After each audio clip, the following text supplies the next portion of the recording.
Оросын интернет орчинд шуугиулж буй Олег Монгол гэж хэн бэ? Оросын блогер Перехошив Олег буюу Олег Монгол нэрээр сошиалд олон сая дагагчтай болжээ. Тэрээр Оросын хөдөө орон нутгийн бодит ахуй амьдрал, архиталт, өөрсдийн гэсэн амьдралын хэв маягийг харуулсан контентороо дэлхийд танигдсан. Түүний дүр төрх болон найзуудтайгаа хамт хийдэг илэн далангүй бичлэгүүд нь бараг сая үзэгчтэй олж интернетэд нэгэн сонин түүхийг бүтээж байна. Олег Монгол 1976 оны 8 дугаар сарын 5-нд Хакас мужийн Черногорск гэх жижиг хотод төрсөн бөгөөд одоо хүртэл тэндээ амьдарч байна. Тэрээр эцэг их гэр бүл болон өнгөрсөн амьдралынхаа талаар ярихаас зайлсхийдэг блогер ажээ. Монгол овогт Оросоор Instagram хаягаа 2017 оны 2 дугаар сард нээжээ.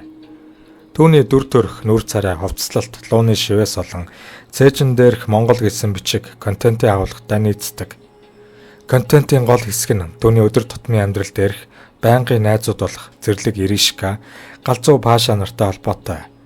Тэдний архитай уулзалт, гудамжны бохир хэллэгтэй яриа, маргаан, зодон, Оросын алс бөглөө суурингийн өнөөгийн ядуусын амьдралын хэв маяг, зан үйлийн талаар өгүүлнэ. Олон үзэгч шинжээчид Олег Монголыг продюсерын зохион байгуулсан арилжааны төсөл, зураг авалт болон архиталт, зодон зохион зэргийг цаад талд санхүүжүүлдэг хэмээн харддаг. Гэхдээ үүнийг Олег Монгол эрс няцааж миний харталд ямар ч ивент тэтгэгч байгууллага байхгүй гэж жирэгдэг. Түүний нэр хүнд 2019 онд огцом өссөн бөгөөд Оросын алдартнууд болон Анастасия Самбурская нартай хамтран ажиллаж эхэлсэн. Түүний Роднулкины гэж нэрлэдэг үзэгчид Instagram, YouTube, ВКонтакте, TikTok дээр хэдэн зуун мянгад хүрч чаджээ. Контентыг нь ихэвчлэн хар хошигнол гэж хүлээж авдаг бөгөөд Олег Монгол олон илэглэлүүдийн баатар болсон. Түүний алдартай байдал интернетээс давж 2019 онд Лариса Гузеевагийн Давай Поженимса нэвтрүүлэгт хөргөн болж оролцсон. Рэпер Гнониноит хөгжмийн клипэнд бокс тоглодог. Александр Ревагийн Алкоголичка дууны клипэнд тоглосон. Олег Монгол одоогоор ихнэр хөөгдгүй. Түүний ойрын хүрээлт видео контентод нь Иришка, Паша, Руслан Гетэлман нар багтдаг. Удаан хугацаанд түүнийг Иришка, Чики Пикэтэй харилцаатай гэж үздэг байсан ч энэ нь блогийн зохиомжийн дагуу тэдний хамтарсан контент төслийн нэг хэсэг байв. Одоогийн байдлаар Олег Монгол Оросын холбооны улсын блогеруудаас 7 дугаар байранд явж байна.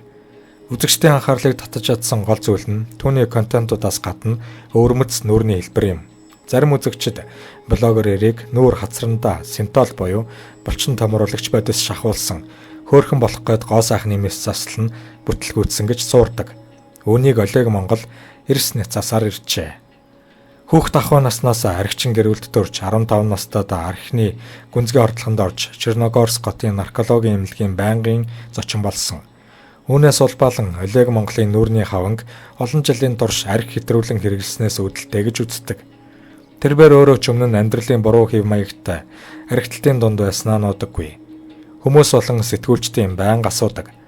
Та хар нялхаасаа архичин болсон гэлүүгийнх асуултанд Олег Монгол миний өнгөрсөн бараа амьдрал тэндээ үлдсэн.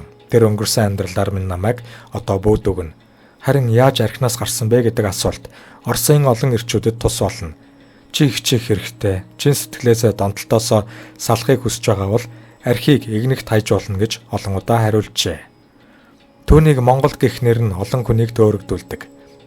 Хүмүүс түүнийг жинхэнэ монгол хүн эсвэл хагас туваа, бурайд, татар гаралтай гэж боддог. Бодит байдал нь Олег өөрийгөө цэвэр Орос хүн гэж зарладаг бөгөөд Монгол гэдэг нэрийг зөвхөн интернет орчинд өөрийгөө таниулах брэнд болгож ашигласан гэдэг.